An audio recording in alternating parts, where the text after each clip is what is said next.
Comme vous avez pu le voir dans ma dernière vidéo, j'ai eu un petit problème avec le départ planifié. Et bien maintenant, je vous montre comment on l'utilise. Allez, on se retrouve devant la voiture, à tout de suite. Nous voilà devant la voiture. La première des choses à faire, c'est de la brancher.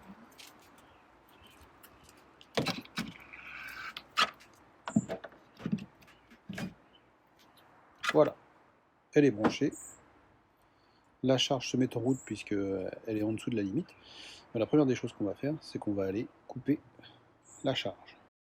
Donc là, voilà, je l'arrête. À la maison, donc moi j'ai une borne en 7 kW qui me permet de charger à 32 ampères. Et puis je suis sur un abonnement à 9 kVA, ce qui me permet d'être tranquille parce que ma borne, moi, est pilotée par le Linky en fonction de la consommation, donc ma puissance est régulée, quoi.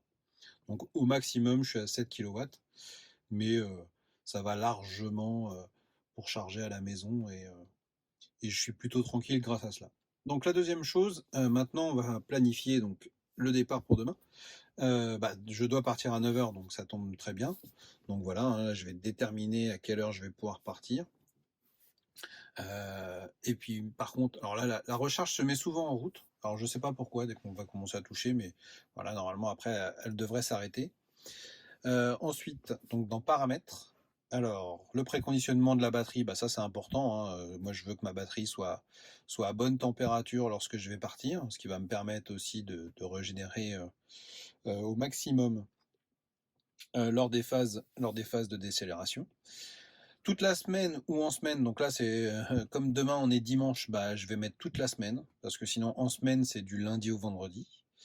Et puis j'ai aussi planifié mes heures creuses. Alors moi j'ai des heures creuses un peu particulières, j'en ai un petit peu l'après-midi et un petit peu la nuit. Donc la nuit c'est de 2h10 à 7h10 du matin. Et donc je les ai paramétrés dans la partie heure creuse. Donc là, comme c'est 7h15, moi j'ai mis 7h, hein, c'est 7h10 normalement, mais bon voilà. Donc normalement, il va optimiser la charge jusqu'à 7h. À 7h, il va s'arrêter. Et ensuite, presque à 9h, va mettre la voiture en température et va mettre la batterie en préconditionnement. Voilà, c'est tout ce qu'il y a à faire. Il faut être bien sûr que ça soit bien fait. Ensuite, ce qu'on fait, simplement, on fait planifier. Voilà. Donc là, la planification, on quitte par la petite croix. Donc là, c'est prêt à partir de 9h. Voilà. Donc là, je suis à 77%. Demain matin, je referai une vidéo. Donc là, on est à 18h45, hein, on est samedi soir. Et puis demain matin, avant de partir, on regardera ce qu'il en est. Une chose également à penser avant de laisser sa voiture en préparation, c'est de configurer la température et également les sièges chauffants si nécessaire.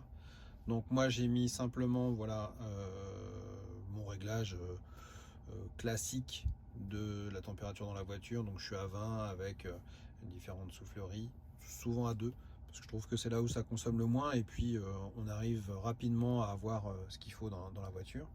Et également je vais mettre le siège chauffant juste en position 1 également pour ma femme. Voilà. Et donc là je suis prêt.